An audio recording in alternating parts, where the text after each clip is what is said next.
હવે નજર કરીએ વિગતવાર સમાચાર પર। રાજકોટમાં અષાઢી બીજની રથયાત્રા પહેલા કાયદો અને વ્યવસ્થા જાળવવા માટે એક્શનમાં આવેલી શહેર પોલીસની પીસીબીને એક મોટી સફળતા મળી છે। પોલીસે આંતરરાજ્ય ગેરકાયદે હથિયાર સપ્લાય કરતા એક મોટા રેકેટનું પર્દાફાશ કર્યો છે। મધ્યપ્રદેશના મુખ્ય સપ્લાયર સહિત કુલ 5 આરોપીઓને દબોચી લેવાયા છે। બાતમીના આધારે પોલીસે વાંકાનેર ચોકડી પાસેથી એમપીના ધાર જિલ્લાના શકીલ સાદિક મંસૂરીને 5 હથિયાર અને 20 જીવતા કારતૂસ સાથે રંગે હાથે ઝડપી લીધો। આ સમયે હથિયાર ખરીદવા આવેલો સ્થાનિક સાગરીત જયસુ ઉર્ફે જેસો વાઘેલા પણ ઝડપાઈ ગયો હતો।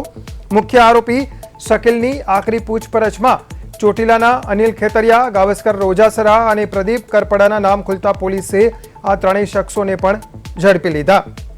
પકડાયેલા તમામ આરોપીઓ પાસેથી પોલીસે કુલ 10 દેશી પિસ્તોલ, 5 કટ્ટા, 1 રિવોલ્વર અને 30 જીવતા કારતૂસ મળી કુલ 16 હથિયારો સહિત 2 લાખથી વધુ કિંમતનો મુદ્દામાલ જપ્ત કર્યો છે।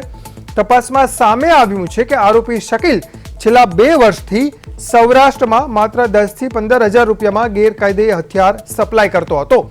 રથયાત્રા પહેલા હથિયારોનો આ મોટો જથ્થો પકડાતા રાજકોટ પોલીસે સંભવિત મોટી આફત ટાળી દીધી છે।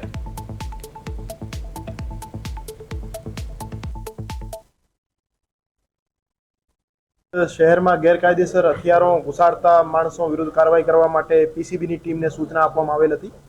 PCB PI Shri M R Gondaliya સાહેબના નેતૃત્વમાં PSI Shri R K Jadeja અને તેમના સ્ટાફ કુલદીપસિંહ જાડેજા, વિજયભાઈ મહેતા અને યુવરાજસિંહ રાણાને એક બાતમી મળી હતી। આ બાતમીના આધારે ગઈકાલે રાત્રે કુવાડવા પોલીસ સ્ટેશન વિસ્તારમાં 2 માણસોને 5 દેશી બનાવટના ગેરકાયદેસર હથિયાર અને 20 કાર્ટ્રીજ સાથે અરેસ્ટ કરવામાં આવેલ હતા।